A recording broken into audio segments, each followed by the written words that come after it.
এখন হাদি মারা যাওয়ার পরে ওটাকে কেন্দ্র করে চেষ্টা করা হচ্ছে যে নির্বাচন কিভাবে ভণ্ডুল করা যায়, নির্বাচনকে কিভাবে প্রলম্বিত করা অসংখ্য যায়। ধন্যবাদ। জামায়াতের এই নতুন জোট বিএনপিতে কম্পন সৃষ্টি করেছে, কি বলবেন এই বিষয়ে? ধন্যবাদ আপনাকে। বিএনপিতে কম্পন সৃষ্টি হচ্ছে, তো বিএনপির কাছে ঘোরাফেরা করে এখানে সবাই যে আসন দেন আসন দেন আসন দেন, এমনকি জামাতও ঘুরেছে। যাদের পেটের মধ্যে ঢুকেছে এনসিপি, তো সেই জামাতও বিএনপির কাছে ঘুরেছে। বাট বিএনপি বলেছে যে দেশে একটা জেনুইন নির্বাচন হওয়া দরকার। এই নির্বাচন হওয়ার পরে আমরা দেখব প্রয়োজনে যে সরকারে কাদেরকে অংশীদার করা যায়, এই বিষয়টা বরঞ্চ পরে আলোচনা হবে। কিন্তু আগে একটা জেনুইন নির্বাচন হোক এবং প্রত্যেকের যে নিজস্ব ক্ষমতা কি আছে এটা দেখা যাক।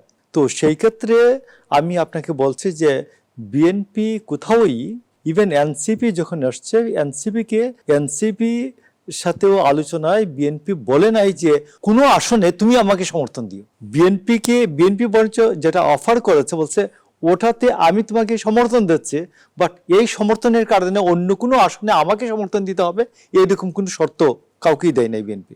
এবং আপনাকে ইভেন জমিয়তে উলামায়ে ইসলামের যে 4টি আসনের ক্ষেত্রে অন্যান্য আসনে, সমস্ত আসনে মানে 296 আসন তার জন্য উন্মুক্ত। কিন্তু বিএনপি বলে নাই যে 296 আসনে তুমি আর প্রার্থী দিবা না, তুমি করবা, আমাকে সমর্থন দিবা।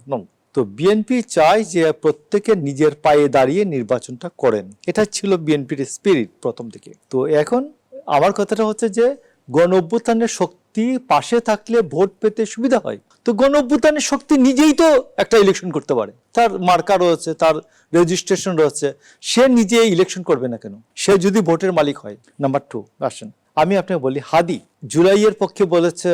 হাদি মুনাজাতে এটাও বলেছে যে দেশনেত্রী বেগম খালেদা জিয়া আমাদের স্বাধীনতা সার্বভৌমত্বের শির দ্বারা, আল্লাহ তাকে সুস্থ করে দেন, আমাদের মধ্যে ফিরিয়ে দেন।